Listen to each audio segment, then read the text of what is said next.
je dirais que en dehors de la programmation, que Jean-Raymond Garcia a sélectionné, en dehors de cette programmation, il y a quand même des choses nouvelles dans la relation entre le public et la partie lycéenne, et le public et la vision des films.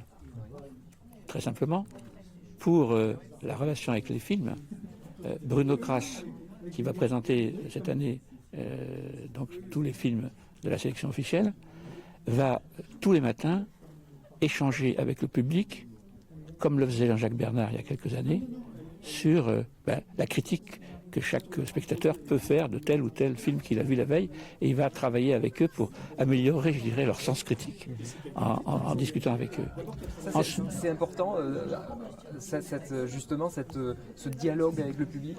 C'est important parce que moi, comme tout le monde, hein, quand j'ai vu un film ou quand j'ai lu un livre, je dis j'aime pas. Je suis pas toujours capable de dire pourquoi. Quelquefois oui, et d'autres fois c'est plus compliqué.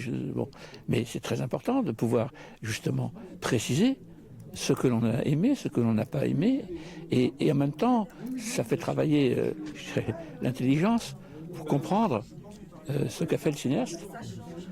Agnès Varda, donc elle savait faire ça d'une façon extraordinairement efficace pour raconter ce qu'elle faisait et pourquoi elle le faisait, et quel choix elle avait fait qui donnait tel résultat.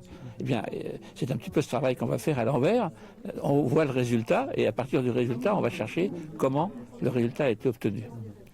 Et puis, entre le public et les lycéens, c'était une demande que je connais depuis 2010. Les gens disaient, on ne peut pas accéder au centre culturel, on aimerait bien assister aux conférences. Est-ce que ce serait possible? Ben non, au centre culturel, il y a 600 places, les lycéens sont 600, plus les profs, ça déborde, et vous ne pouvez pas accéder.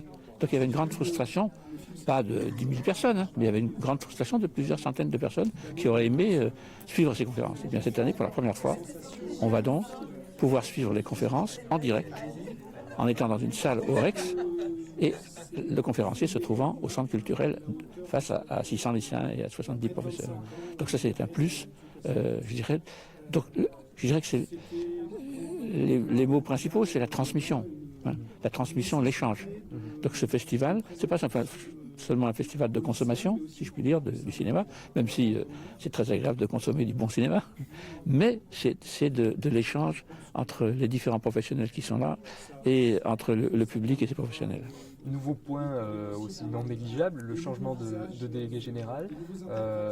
On est dans une certaine continuité, ou est-ce qu'on a vraiment une patte qui arrive, qui sera différente? Comme c'est évident, un sélectionneur, il a une façon de voir le cinéma. Il est comme chacun d'entre nous. Il est spectateur, il a envie de montrer tel ou tel film parce que ça lui plaît beaucoup. Et forcément, parmi les milliers de films qui existent, bon, en l'occurrence, c'est pas 1000, mais c'est entre les deux sections officielles et Tour du Monde, il aura vu 130 films. Les choix qu'il va faire, ce sont des choix qui sont personnels. Mais en même temps, évidemment, il pense à ce que peuvent ressentir le public, les spectateurs. Et donc, il tient compte aussi d'une certaine diversité, puisqu'on va signer la charte 50-50 de la parité et de la diversité. Il tient compte de la diversité des propositions qui sont faites pour ne pas mettre, mettons, s'il aime beaucoup le cinéma d'animation, il ne va pas mettre 35 films d'animation sous prétexte qu'il aime ça. Donc il le fait avec une certaine distance. Mais je pense que c'est normal. La programmation qu'il fera cette année, qu'on va voir, elle sera forcément un peu différente de la programmation qu'a faite ou qu'aurait faite Marc Bonduel cette année.